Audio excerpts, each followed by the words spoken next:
স্বামীকে একটি কথা বলার কারণে অধিকাংশ মহিলারা জাহান্নামে যাবে। হ্যাঁ, এটাই বাস্তবতা। এজন্য সম্মানিতা মা বোনেরা, আপনারা যারা আমার কথাগুলি শুনতে পাচ্ছেন একটু মনোযোগ সহকারে শুনবেন, আর যারা আমার কথাগুলি পরবর্তী সময়ে শুনবেন আমল করার চেষ্টা করবেন। এই পৃথিবীতে অনেক মহিলা আছে যারা নামাজ পড়ে রোজা রাখে, এরপরে ভালো ভালো কাজ করে এরপরেও জাহান্নামে চলে যাবে শুধুমাত্র একটি আমল করার কারণে, একটি বদ আমল করার কারণে, স্বামীকে শুধুমাত্র একটি কথা বলার কারণে ওই মহিলা মা বোনেরা আল্লাহর জাহান্নামে চলে যাবে। এজন্য আমার নবীজি বলেন, কোনো মহিলা যদি চারটি কাজ যদি করতে পারে, চারটি কাজ করার কারণে রব্বুল আলামিন ওই মহিলাকে আল্লাহর 8টি যে জান্নাতের দরজা আছে, এই 8টি জান্নাতের দরজা তার জন্য মুক্ত করে দিবে। সে যে কোনো দরজা দিয়ে আল্লাহর জান্নাতে যেতে পারবে। এর ভিতরে 1 নম্বরে নামাজ। 5 ওয়াক্ত নামাজ যদি কোনো মহিলা সুন্দরভাবে রাসূলের তরিকা অনুযায়ী, শিখানো তরিকা অনুযায়ী যদি আদায় করতে পারে, তাহলে এই নামাজটুকুন আদায় করার কারণে ওই মহিলা আল্লাহর জান্নাতে যাবে। 2 নম্বরে রমজান মাসের রোজা। রমজান মাসের রোজা যদি কোনো মহিলা আদায় করে তার জরুরত ছাড়া, তাহলে এই রোজা রাখার কারণে রব্বুল আলামিন তাকে জান্নাতের ভিতরে প্রবেশ করায় দিবে। 3 নম্বরে সতীত্বের হেফাজত। কোনো মহিলা যদি সতীত্বের হেফাজত করে, তার মানে পর্দা পুশিদা করে যদি চলাফেরা করে। এরপরে 4 নম্বরে স্বামীর খেদমত। এই স্বামীর খেদমত করার কারণে ওই মহিলা মা বোনেরা আল্লাহর জান্নাতে প্রবেশ করবে। কিন্তু আজকে অধিকাংশ সময় দেখা যায় 3টা আমল আছে, 4 নাম্বার যে স্বামীর খেদমত, এই খেদমতটুকুন, এই আমলটুকুন অধিকাংশ পরিবারগুলি থেকে আজকে উঠিয়ে গিয়েছে, যার কারণে পরিবারে শান্তি নাই, স্বামী স্ত্রীর মাঝে ভালোবাসা, মিল মহব্বত নেই। এই কারণে দেখবেন অধিকাংশ পরিবারগুলি আজকে গজবের ভিতরে পড়ে যাচ্ছে। তাদের সংসারে কোনো রহমত নাই, কোনো বরকত নাই। এজন্য মা বোনেরা আমার, আপনারা স্বামীর সাথে ভালো আচরণ করবেন, স্বামীর সাথে ভালো ব্যবহার করবেন, স্বামীর সাথে সদাচরণ করবেন। আমার নবীজি সদাচরণ করতে বলেছেন। শুধুমাত্র মা বোনেরা করবে না, যারা স্বামী আছেন তাদেরকেও আমার নবীজি সদাচরণ করার কথা বলেছেন। তার কারণ হলো আমার নবীজি তার স্ত্রীদের সাথে ভালো ভালো আচরণ করতেন, ভালো ব্যবহার করতেন।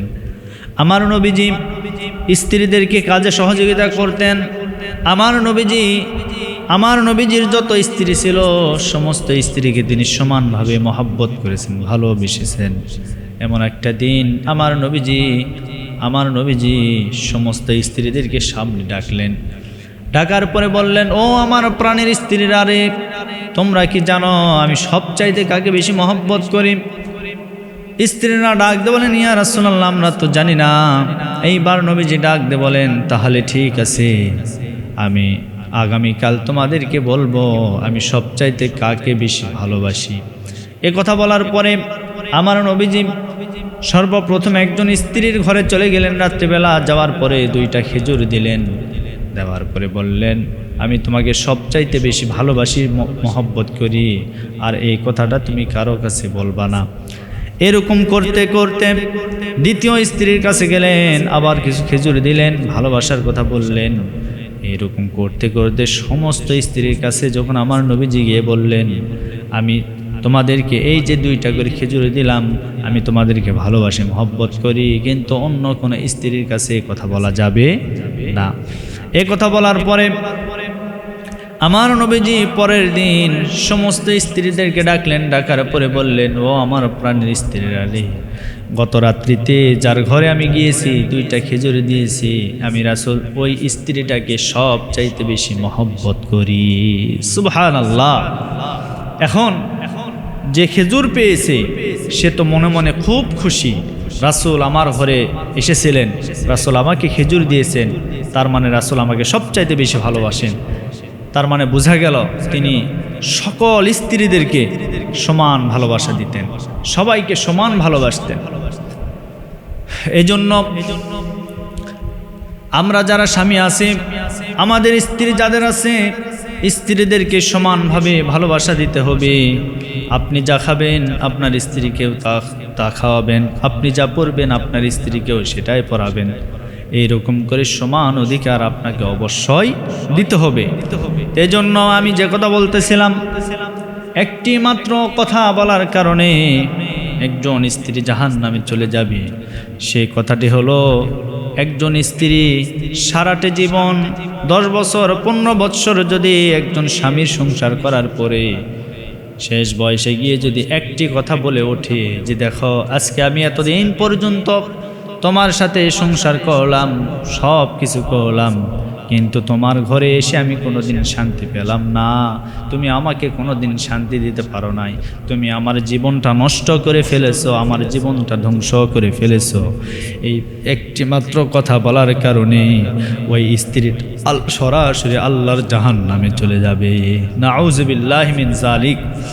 এজন্য সুখে দুঃখে আপনার স্বামী আপনাকে যেভাবে রাখুক না কেন আল্লাহর প্রশংসা করবেন, আল্লাহর শুকরিয়া আদায় করবে।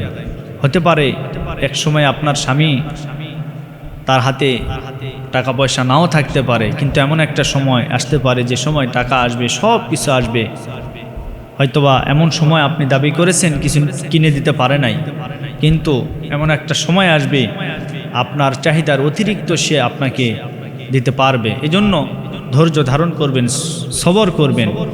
আল্লাহ পাক রব্বুল আলামিন প্রত্যেকটা স্ত্রীকে এই কথাগুলি বোঝা এবং আমল করার যেন তৌফিক দান করেন। আল্লাহুম্মা আমিন।